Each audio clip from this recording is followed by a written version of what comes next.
to do a complete download of the Facebook video, and which is a Yeah, very complex process. This is a whole lot easier. So, yeah, um, yeah. I've done that a few times. excuse me. Well, oh, Dee says, I think something's wrong. When I tap on play, it doesn't seem to show the video. Well, that's Hmm. interesting. I'm going to reply to her by text. I'm not quite sure if she can even hear what we're saying, but Yeah, let's I see. see it. So, I just suggest you should refresh her page, but hopefully she'll be able yeah. to connect pretty quickly here because we want to be able to hear what we're talking about.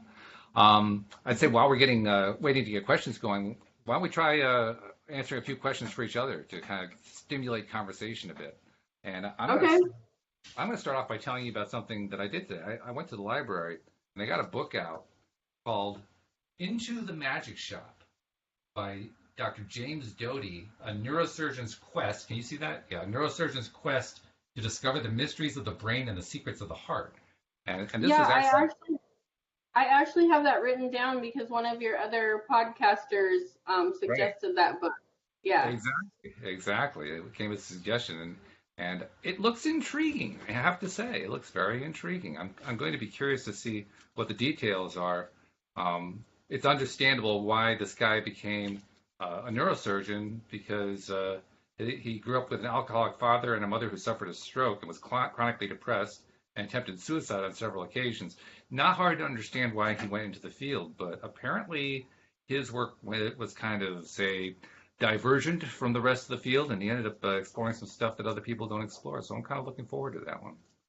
So Mhm. not that I have a question about it. I just wanted to say this is my one of my new book topics, and then Louis will be pleased to know. Louis D'Souza, I have the book here. He's been recommending to me for quite some time that I read a book by Elizabeth H. called Initiation. Um, Hmm. she is a woman who lived mostly in the 20th century, and he's really, really high on the teachings and the stuff that she shared through her literature and through her talks and so forth. So I've been reading that book. I can't find the book here. I think I must have it in the other room. But Mm. I'm 8 chapters in out of some 40 chapters, something like that. So I'm about one fifth of the way through. And so Yeah. far, it's basically her life story told. This is kind of weird.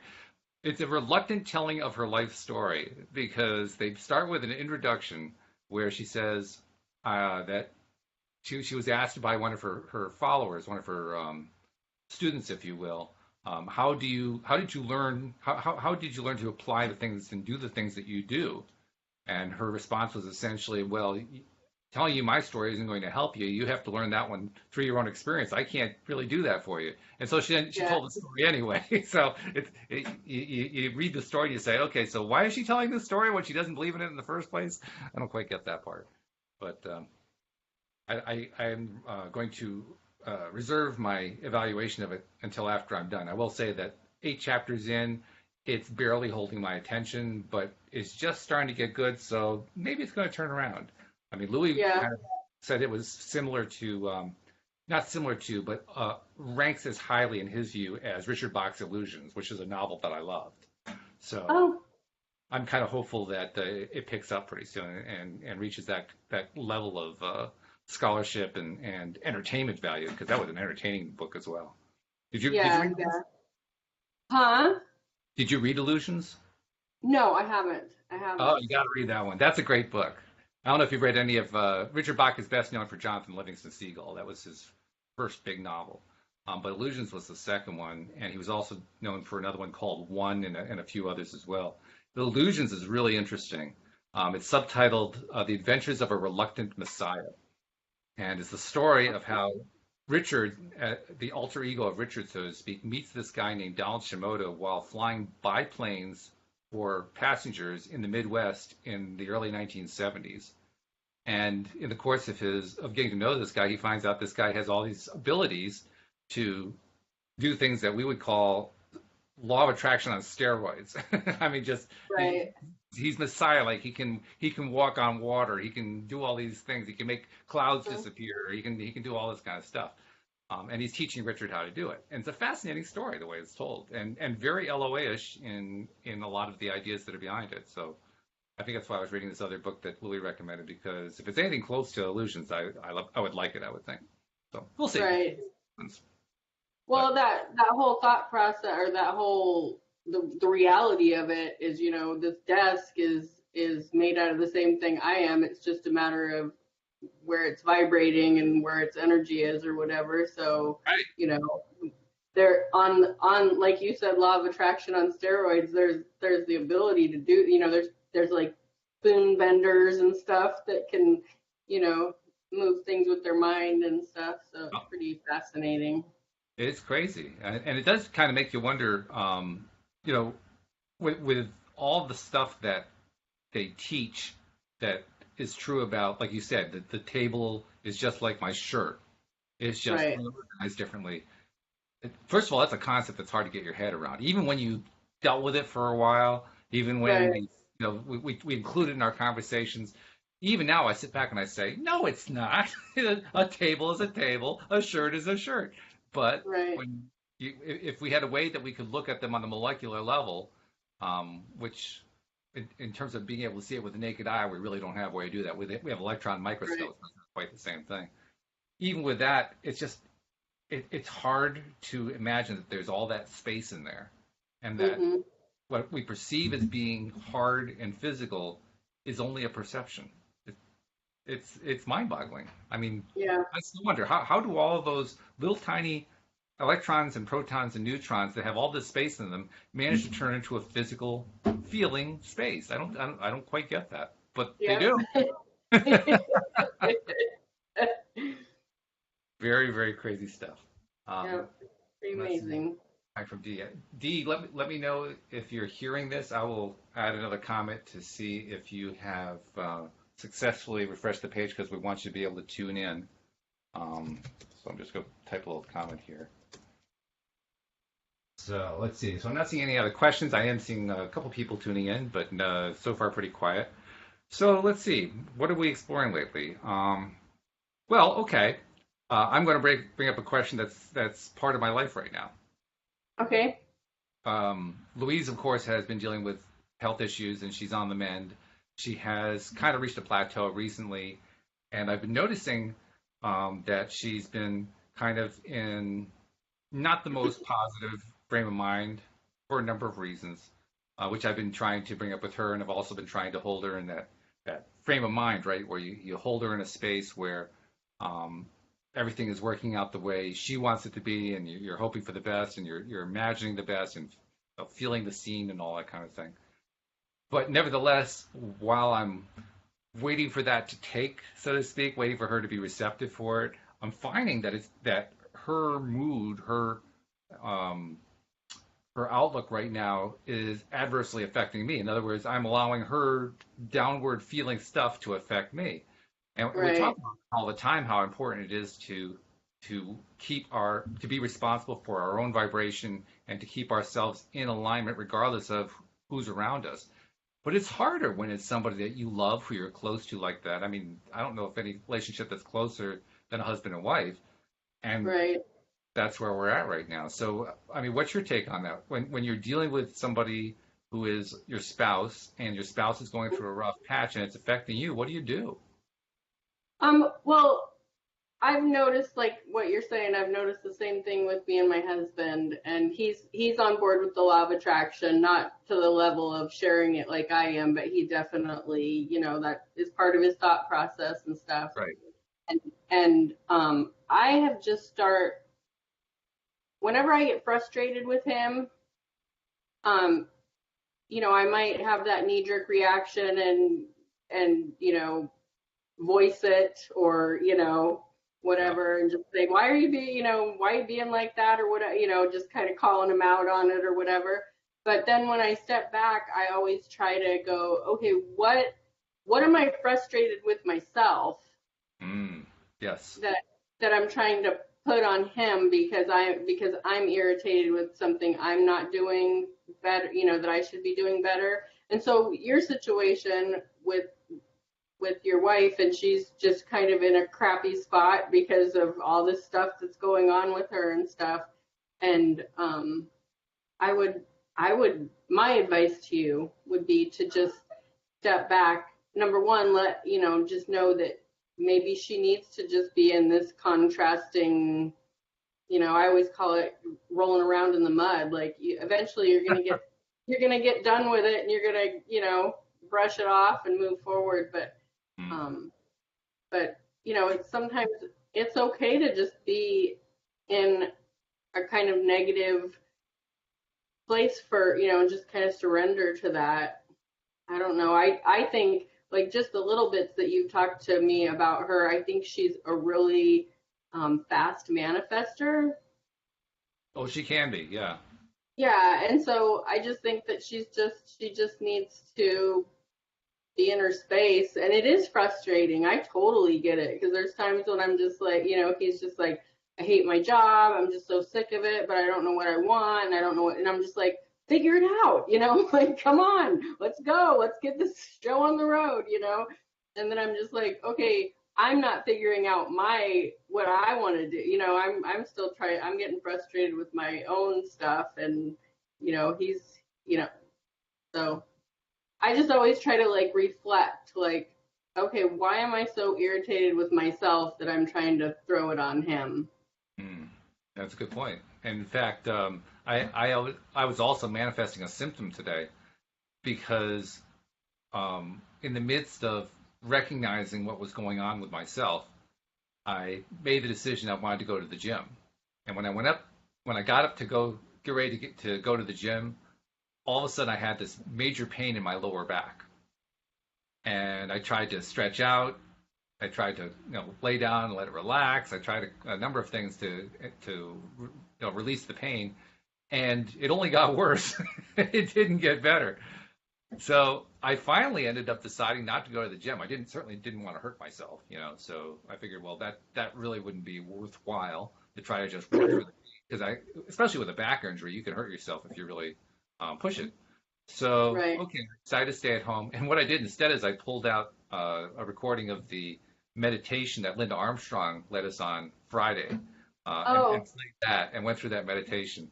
And a funny side note is when we did the meditation live in the live stream, while I was physically going through it with her on the air, I found myself, you'll remember, I kind of lost consciousness for most of it, and then I came back later on. I figured, well, this time, now I'm listening the second time, I can just relax into it, and I'll be able to listen to it. And you know what? I lost consciousness again. And then I realized I'd lost consciousness, and I stopped, and I rewound it back to the point where I had kind of blinked out, said, okay, I'm going to listen again. And so I turned it on and listened again, and I lost consciousness again. Oh, that's funny. So there's something going on there that my subconscious mind is saying, no, you're not ready to hear that just yet. And I don't know what that's all about, but I thought that was. Yeah.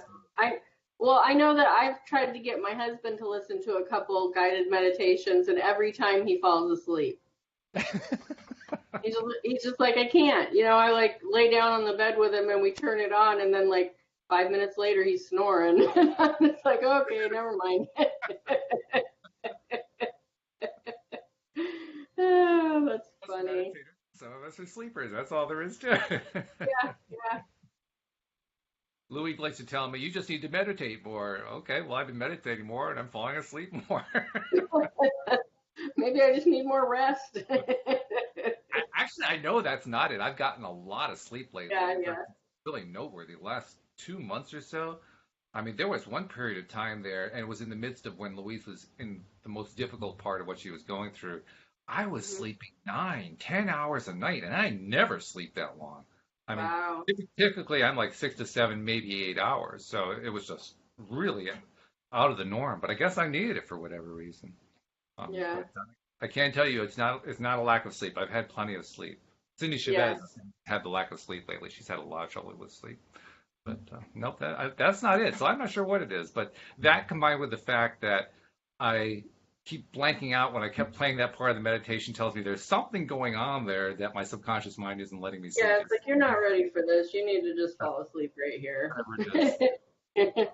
Get back to me later. That's funny. So do you do that with other guided meditation? Every time. what she did, it was almost more of like, well, I guess it was a meditation, but it almost felt more like a little bit being hypnotized, because I've done like guided hypnosis videos, and that's what it felt like more to me. Yes, that was what that was, and certainly that doesn't help where I'm concerned, where I tend to fall. Oh, that's Well, funny. we have a meditations page on our Well Away Today website, and I was looking at it. It's got like 5 or 6 meditations on it, and from different people leading the meditations. And in every case, whenever I've actually done the meditation, I've fallen asleep. So there's something about me and sleeping related. Yeah, But it did do one good thing. It got me into a better mood. Because that was the original impetus yeah, behind yeah. trying to deal with how I was feeling about what Louise was feeling. And Well, yeah, and just like for the subject today, like that is what it's about. Like people, like you think, okay, I'm this is my financial goal, or this is my relationship goal, or whatever. But then you feel like you can't be happy until that happens. And yeah, and that the important part is knowing that um the whole idea is to be happy right now, is to choose the happiest place you can be right now. right. It's not, oh, in 2 weeks I hope that I make that money. It's be happy with the money that you have right now and be grateful for it and celebrate it and love it, and then whether you get it in 2 weeks or not, you're just happy with your money. You just get happier and happier with your money, and then it's just a daily thing. You just have chose to be happy and grateful for what you have. And so I think that's where people get lost, and they're like, well, I don't have it yet. Well, it's not, it is about the goal, but it's also about, you know, choosing to be happy right now. That's what the whole thing is about. You want a happy life. Your life is happening right now. It's not happening yesterday. It's not happening tomorrow. It's happening right this minute. And if you are irritated and frustrated because you don't have, your $5,000 right this minute, the universe is just going to go, okay, I guess we need to be super frustrated that we're not going to have that $5,000. So I'll just keep reiterating that back to you and showing you proof of how you don't have any money and how life sucks. And, and it switches when you decide to be happy, and it happens so much faster, Yep. because you almost let go of the goal. What do you mean?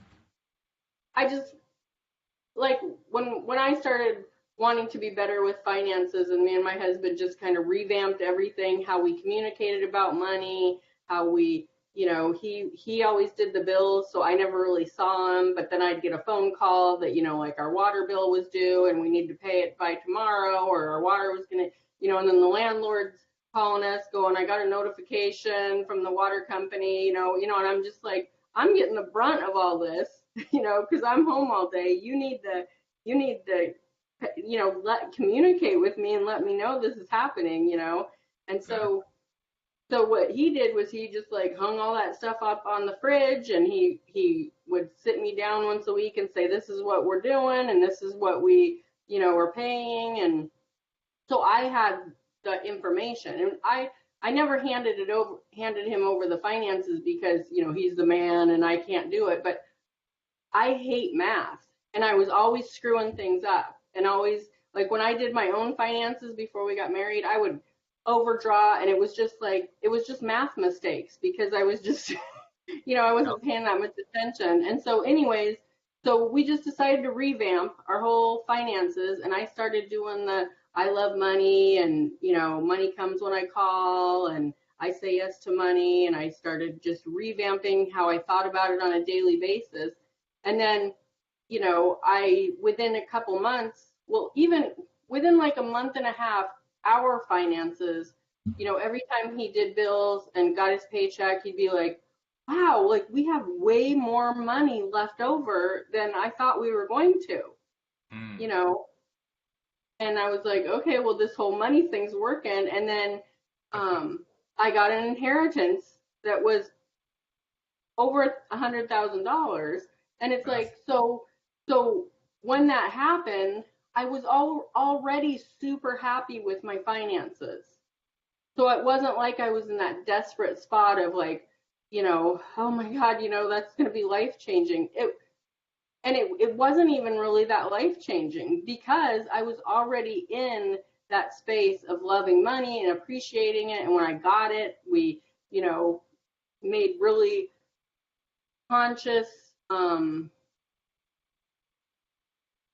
happy decisions. It wasn't going into it with desperation. What are we going to do with that? And how are we going to spend that? And fighting about it. And you know what I mean? Like people think that they want a lot of money, but if you're already fighting about money, what money does, I've discovered is money um, accentuates who you already are. Boy, is that the truth. Oh yeah. And when you were living paycheck to paycheck 6 months ago, and you have revamped the way that you're spending money and thinking about money, and you have a couple, we like my daughter bought a car in April, and she needed an extra $1,000 for a down payment, and it was something and that was before I got the inheritance, and that was something that we could give her without even, it wasn't going to make or break us.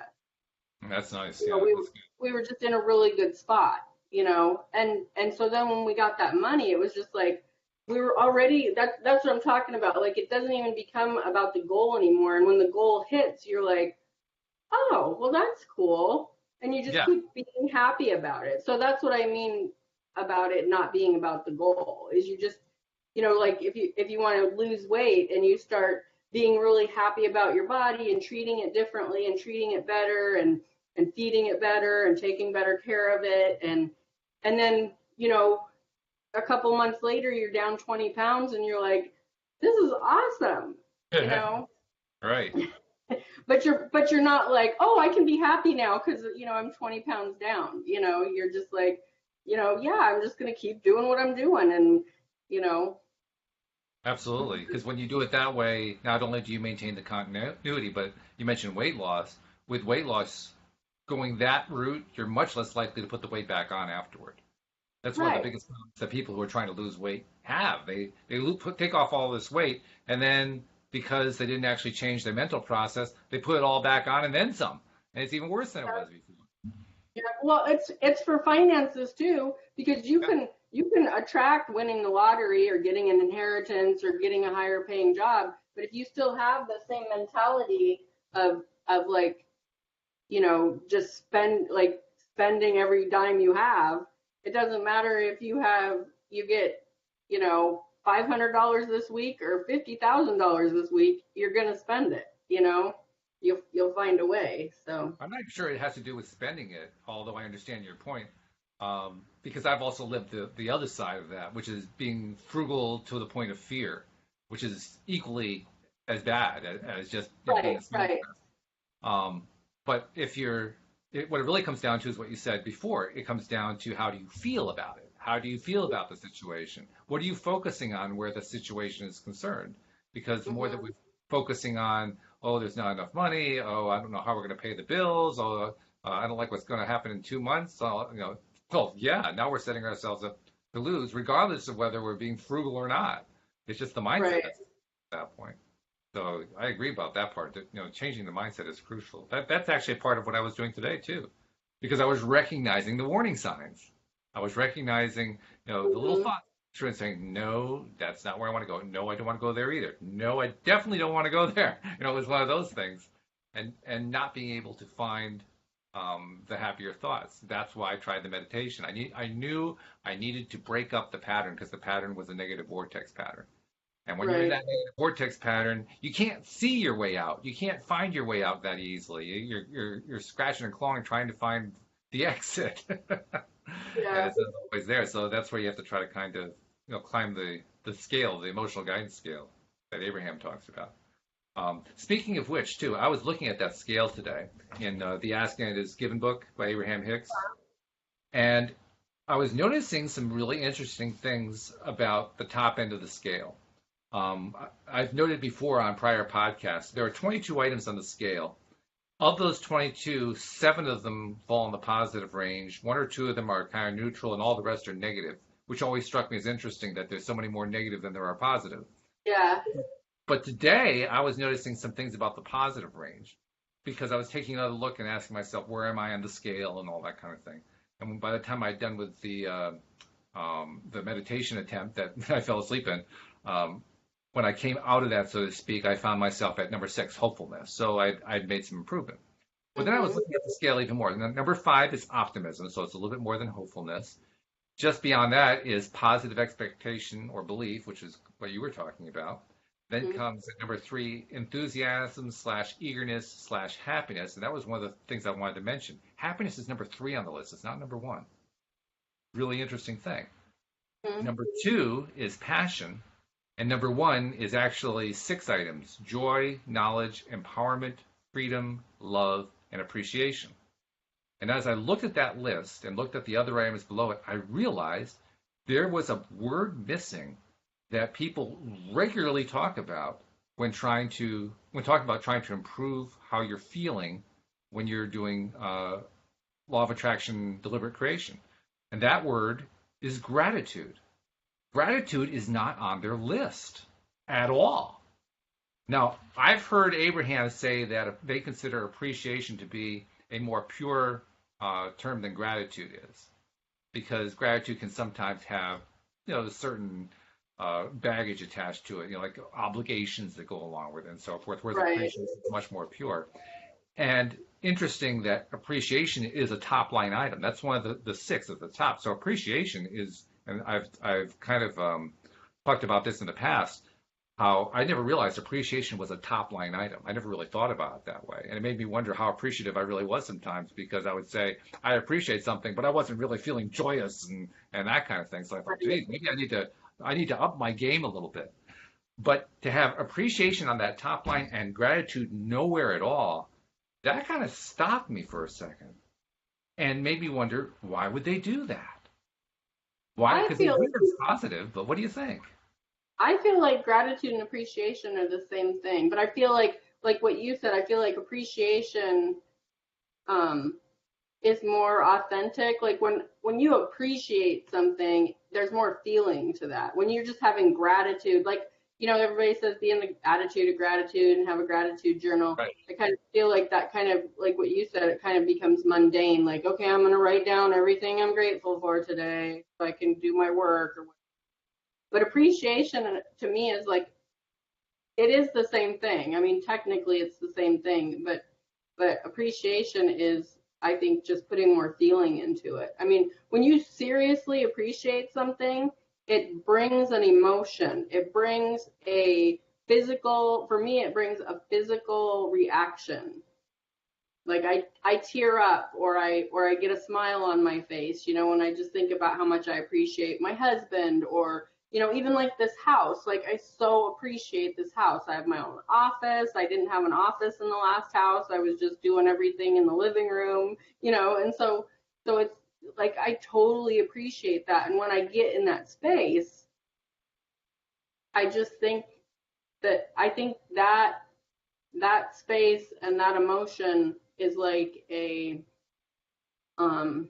fast track to being happier and being closer to your goals or your desires. So when you think of the word appreciation, do you think of it as being a top level emotional Definitely thing? So you put it higher than passion, higher than enthusiasm, higher than happiness, higher than eagerness? Yeah. You really do. Wow. Okay. I do, but I also feel like it can also be below all that, because it can be a stepping stone too. Because when people are like, I'm just having a really crappy day, or I have no idea how to even get positive, I always go straight to gratitude and appreciation. Like, get grateful for what you have right now. If you don't have any money in the bank, be grateful for the things you got to pay. Be grateful for the food in your cupboards. Be grateful for your lights are still on. Be grateful for your kids' love, or whatever, it is, whatever they're struggling with. If you're unhappy because you're obese or you're overweight or you're, struggling with an illness, be grateful and appreciate what your body is doing right. Mm-hmm. You're still digesting food. You can still see, you can still feel, you can still brush your hair, you can still, when you scratch your arm, you can still heal, like your body is a miracle, and yeah, you might have a hurt foot, or you might have a digestive issue, or you might have a headache today, but the rest of your body is doing its job, and there's nothing wrong with appreciating that. And like, and, Good. Yeah. and a good example of what you were talking about, how you like, kind of brought yourself back, like your back was hurting, and you could have turned that into like all day, well, I was going to go to the gym and now I can't, and my back hurts and I probably am not going to be able to go anywhere or do any, you could just like Easily. get Yeah. in your, your The pity party. like the muck, and you can just wade around in it, and then so today on the way home, I had to use the restroom, and so like the closest place was a Dairy Queen that we've stopped at before to use the restroom. But when I do that, I always feel obligated to buy something when I go into a store or go into a restaurant or something. And so, we stopped, and my husband was like, "Well, are you gonna get anything?" And I said, "Yeah." And, I didn't really need anything, but I was just like, "Yeah, I'm gonna get something." And he goes, "Well, if you're gonna buy something, get me a cheeseburger." I'm like, "Okay."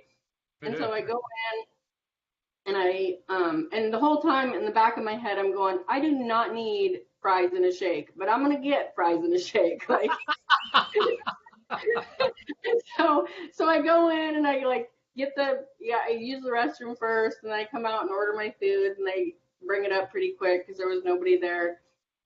They give me my shake in this just messed up cup. It's already dripping everywhere. We still have like 2.5 hours on our trip, and I'm like all sticky. I get up to the car, I put it in the drink thing, and I'm like kind of like, and we're still parked in the parking lot, and I'm kind of rearranging myself to get the fries on my lap and get my seatbelt on and everything. And I go to reach for my shake, and it literally just dumps all over the little console. No.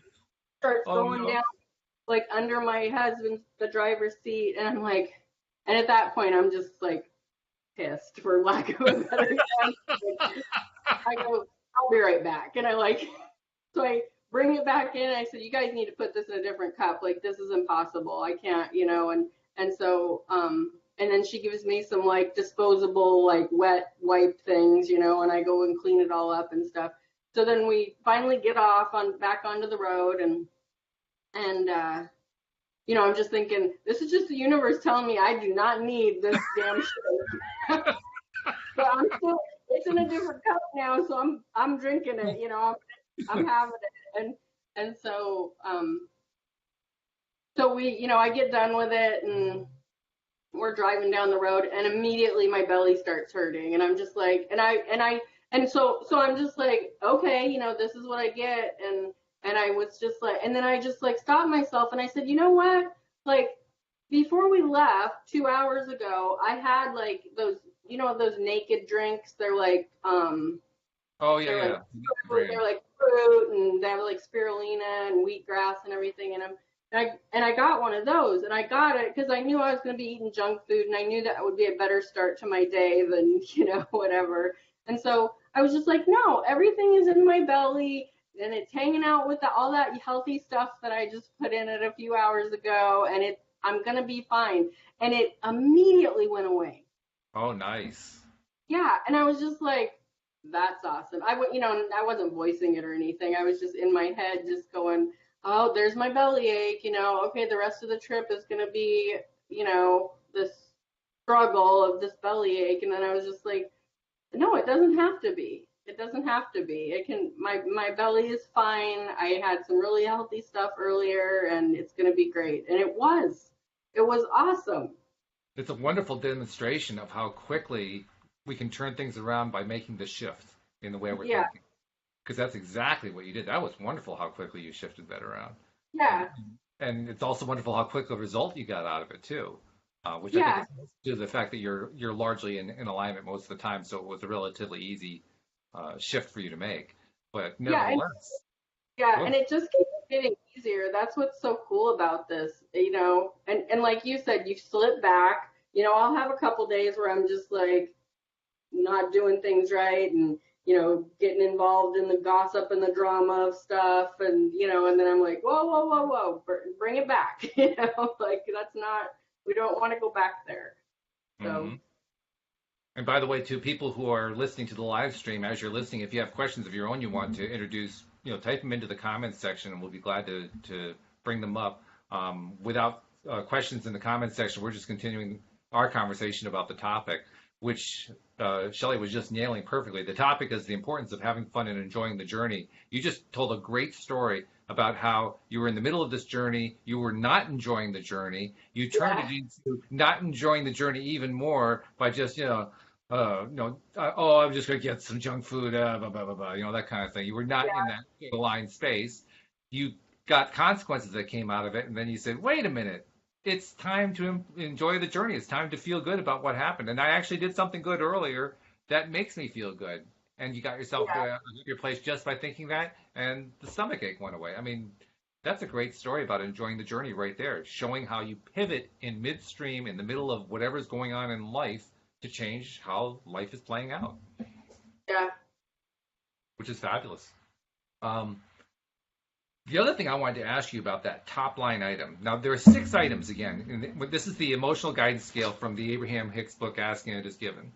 And the top line, the highest vibration line is joy, knowledge, empowerment, freedom, love, and appreciation. And I want to ask you about knowledge, because that also seems to me a really interesting item to put in a top vibrational space. I was thinking that too. And well, what do you think? I mean, would you put it up there first of all? And second of all, why do you think they put it up there? I I probably wouldn't have put it up there. I think that Abraham put it up there because if you don't have the knowledge, you don't like, if people don't know how to use the law of attraction to their advantage, that it even exists, that they're not just floating through life dealing with all these consequences and situations that just happen to them, and they don't realize that they can change that and they have the power and the energy to do that. Right. So I think that's where they're coming from with that. Like, you have to have the knowledge about this. Well, it also made me wonder, is it possible they have a second idea in mind? Because I think you're right. I think that is a main portion of what they're talking about. But a second portion is there are a couple ways you can understand the word knowledge. You used it in what I would describe as the more conventional way, knowing a subject, in this case, knowing the subject of being a deliberate creator. But there's also knowing what you want within your vortex. And I'm wondering if that's what they mean by knowledge. Mm-hmm. Like, Knowing if I, yourself, knowing what you really want in life. I wonder if that's where part of their definition is. because I would have put wisdom instead of knowledge. Hmm. And wisdom doesn't appear on this list, I don't think. I'm looking. Yeah, wisdom's Yeah, not on here at all. I don't think it would have been at my top, but Yeah. Abraham knows way more than I do. Well, it helps when you have an unlimited number of non-physical beings all contributing to it, because you have this huge mind meld going on there, right? Yeah. Sounds like a mastermind group on a massive level. But I have a feeling that's what part of what they're thinking about. That Hmm. knowledge means knowing yourself, knowing what you love, knowing what's important to you, and knowing it well enough that you're focusing on it. Because when you're Hmm. focusing on it in a big, big way, that's when you're going to feel best. And I think that's true. When we know what we really, really want and we're focusing on that in a big, big way, we are feeling our best. Hmm. Assuming that really is what we want. That raises another question. And this is again part of why you want to enjoy the journey, because in the midst of a journey, and we're on a constant journey, all of us in our lives, in the midst of dealing with everyday life, which is being on the journey, we are often confronted with, maybe confronted isn't the word, presented with the consequences or the response to the thoughts that we're putting out there. Hmm. And sometimes we'll put out a thought about we want X, and then we get a manifestation of X, and it wasn't quite what we had in mind. It's like, yeah, that's a literal interpretation of what I was asking for. It's just not the way I was really thinking about it. I was thinking about it a little bit differently. And the answer that kind of comes to our minds when we say it is, well, actually, you were thinking about it that way. If you want to be more precise, change your thought process. But Right. when we're looking at this, I'm wondering if knowledge is also about learning to adjust our wants as we're going on. So I want to attract money into my life and I find a dime on the ground and thinking, oh, I guess I should have specified a larger amount than that. Right. So adjusting the want and making my knowledge about what it is I really want, which is I don't want a dime, I want $10 million or whatever. And Right. more specifically on what it is that I want. I wonder if that's also part of knowledge. Because I'm still Yeah. struggling. In fact, they put that on number one. That's pretty big. So do they explain? I have that book, but I have not read it. Do they explain what where they stand on the different? They do indirectly. Let me just read this one little section. This is for those who are wondering. This is Asking It Is Given. This is the first book that was put out by Esther and Jerry Hicks, Abraham-Hicks, and the way they do their books is Abraham essentially dictates the contents through Esther, and Jerry was the one who recorded them, and then they turned them into books. Um, this is chapter 22 from the book. It's called The Different Degrees of Your Emotional Guidance Scale. And it says, you might say that different emotions have different vibrational frequencies, but a more accurate way of saying it would be your emotions are indicators of your vibrational frequency. When you remember that your emotions indicate your degree of alignment with source energy, and that the better you feel, the more you are allowing your alignment with the things you desire, then it is easier to understand how to respond to your emotions. So absolute alignment with your own source energy means that you know the following. There's the word know. You know you are free. You know you are powerful. You are good. You are loved. You have value, purpose. All is well. It's I know what it is. It's knowing is believing. Well, it's a more powerful form of believing in the sense that most people use the word belief to mean something they can't turn into a tangible hard belief. So it's like, well, I kind of have that belief, whereas knowing is like the advanced believing. So in that sense, I think you're right. It's Right. like the final stage of believing. Like the whole faith thing. Like people say, "Oh yeah, I have faith that that's going to happen," but do they really have faith? Because what faith really is like unwavering knowing. Like Mm-hmm. no matter what, I know that it's going to turn out that way. Mm-hmm. Mm-hmm. And when you start practicing using the law of attraction to your advantage, you start doing that. Mm-hmm. Like you go, oh well, it's you start fretting about something during your day, and then you go, no, that's going to happen better than I expect, or I'm not going to have to make that trip across town today because something else is going to come up and I know it's going to work out perfectly or whatever. And when you're saying that and you're just hoping that it happens, then that hope isn't knowing, hope isn't faith. But when you say that and you put that out there and you know that something's going to come, you have no idea how it's going to happen, but you know it's going to happen, you Mm-hmm. know? And they also use the word no in the next paragraph with a slightly different meaning to it. In the Okay. second, actually, this is the third paragraph. At any time that you are thinking thoughts that cause you to know your true nature, you are in alignment with who you really are. For this is the state of absolute alignment.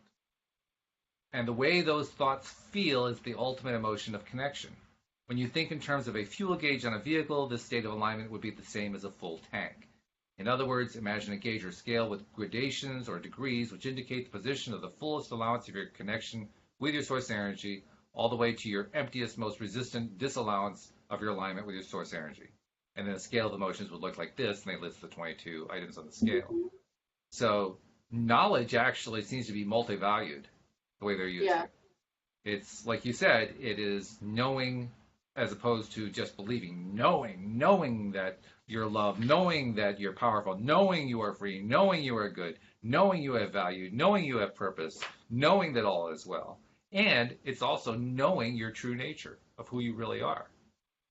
And that is, to me, a journey knowing, because when you are knowing your true nature in the context of the journey, you are constantly updating that knowledge based on Yeah. what you're experiencing as you're going through your life. And it's like a confidence in yourself, because so many people feel like they don't deserve it for whatever blocks that they Right. have Yep. unconsciously or whatever. And they're Yep. like, oh, I don't deserve that, or I can't, I need to take care of everybody else, and I'll figure myself out later or whatever. When you don't know that, when you don't put yourself in a deserving place, Now, after you're they not. list the 22 items, then they throw in their disclaimer, if you will, in which they acknowledge that words are a little bit slippery. So they say, Yeah. since the same words are often used to mean different things, and different words are often used to mean the same things, such as attitude, appreciation, and gratitude, rather, Yeah. these word labels for your emotion are not absolutely accurate for every person who feels the emotion. In fact, giving word labels to the emotions could cause confusion and distract you from the real purpose of your emotional guidance scale. And then in italics, which for them always means this is important, pay attention. Yeah. The thing that matters most is that you consciously reach for a feeling that is improved. The word for the feeling is not important. Mhm. So I guess I just made a mountain out of a molehill by saying, well, why do they have this word here?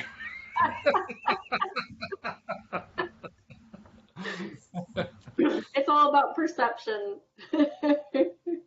Well, it's also about knowledge. It's about Yeah. knowing and understanding this stuff and learning exactly what it means. Because while words don't have necessarily very precise meanings, they can be a little bit slippery. Ideas are very precise.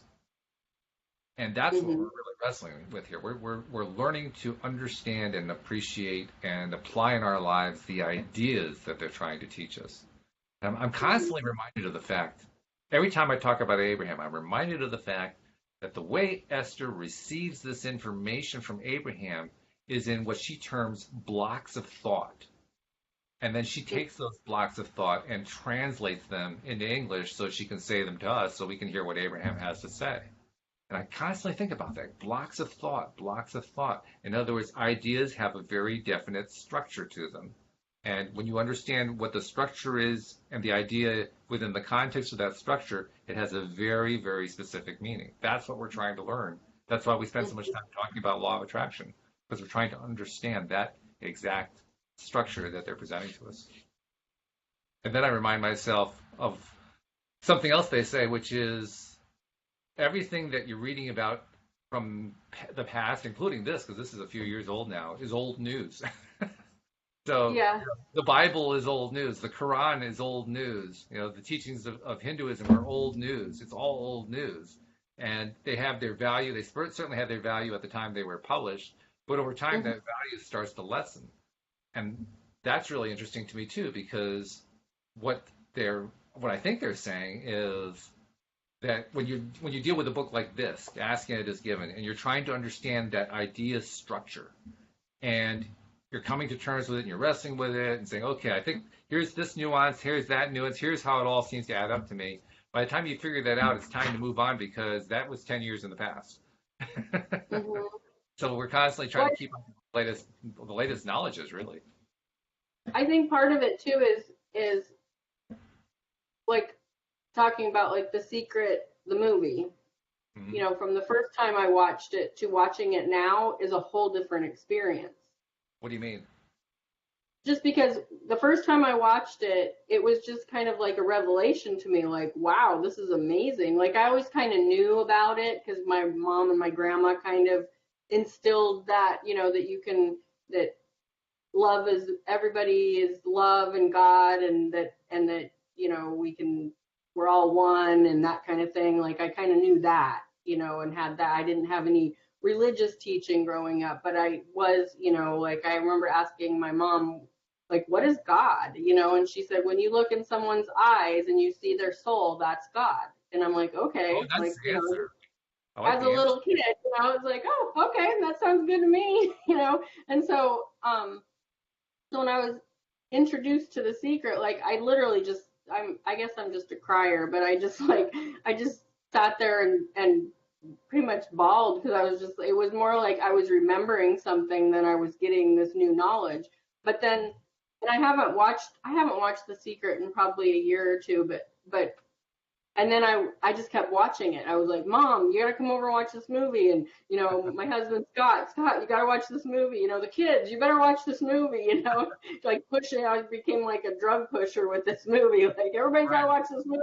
Because I was so excited about it. But then it's like there's little snippets in there that the more I watched it, I saw things. It's like every time I watched it, I saw new things. Like just because maybe it was 6 months later and I'd learned some new things and then I watched it and I'm like, I don't even remember that being in there when I watched it before. So like that book, even though it's old news, you could read it now, like word for Yeah. word, read the whole book, and then in 5 years read it again and just get a whole new outlook on it. Very And true. and I think that like when you were talking about reading that book and she's like, well, I'm not going to tell this story because everybody needs their own story. You can't use my story to do better in life or whatever. But Mm. I think that just like you and I are sitting here talking about this, and there are people listening, and there are people that are going to listen to us in the future with Right. the podcast and everything, that there's certain parts of what we're talking about where they're just gonna be like, these people are crazy. Like, how can you, like, how can she stop her stomach from hurting just by thinking it? Like Well, just actually, getting. probably our listeners won't think that, but new listeners might. Our Oh listeners yeah, are that's actually well that's educated. what I'm saying. Like somebody that just stumbles upon this, but then they might be like, oh, his back hurt, and he decided to do a meditation instead. Well, that sounds like a good, you know what I mean? Like you have to Yeah. be in the right space to, there's stuff on the law of attraction that I listen to, and then I'm just like, this isn't doing anything for me right now. But I know in that moment I might be beyond that, or I might not even be there yet. Like, I don't judge it. I'm not like, oh, well, this is just crap and I don't need to hear it. It's just like, I might not be ready for this. Or this Mm. might be beyond, like, I've already been through that. So it's not really helping me because I already know about it.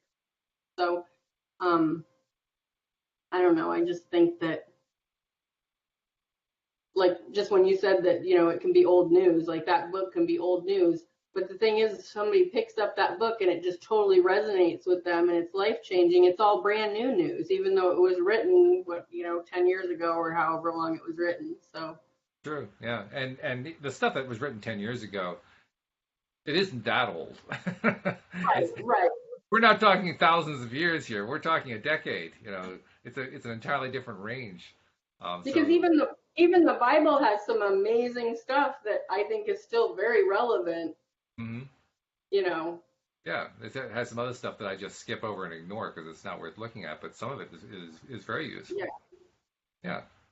Um, I guess that's the advantage to having a book that is a newer book. It's more likely to be more comprehensive for what we need right now than an older book. Right. But nevertheless, it's got good stuff in it, and that's really the most important thing.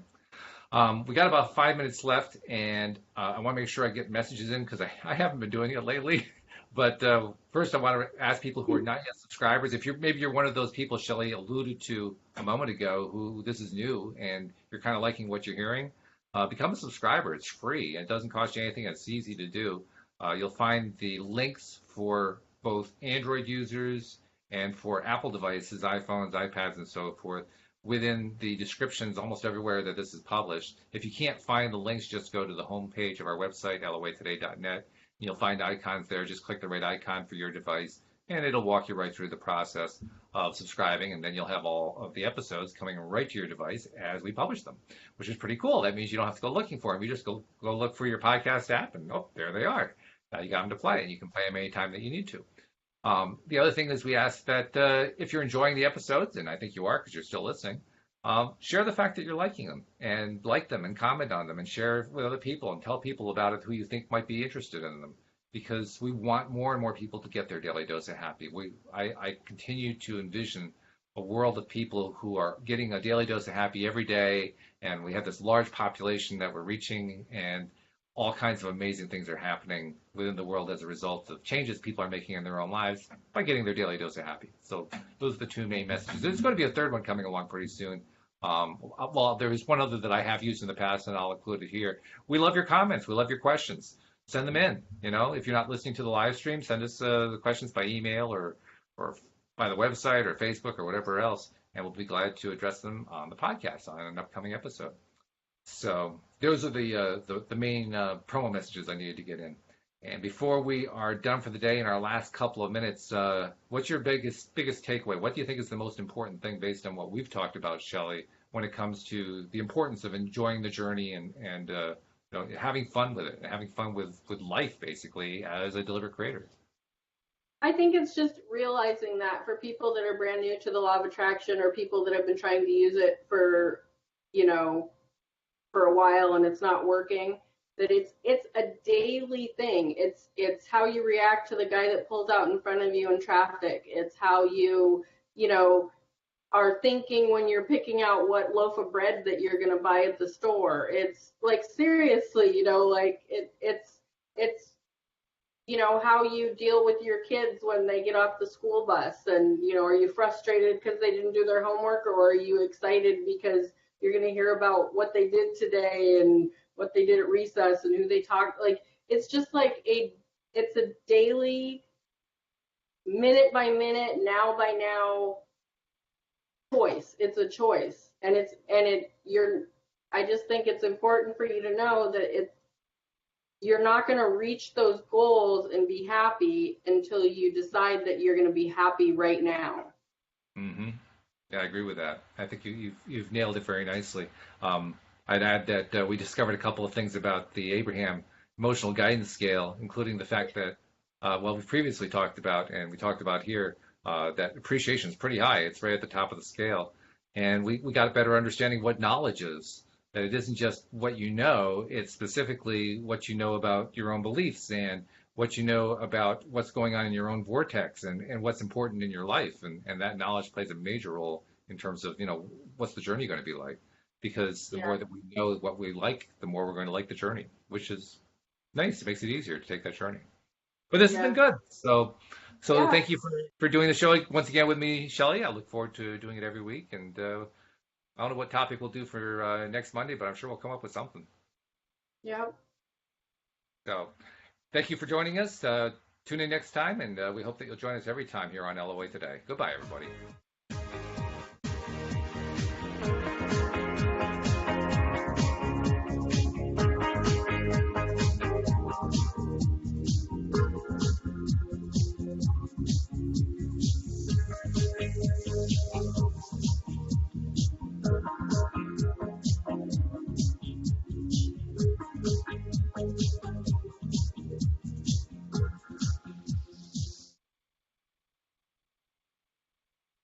All right, we say goodbye to Facebook as well.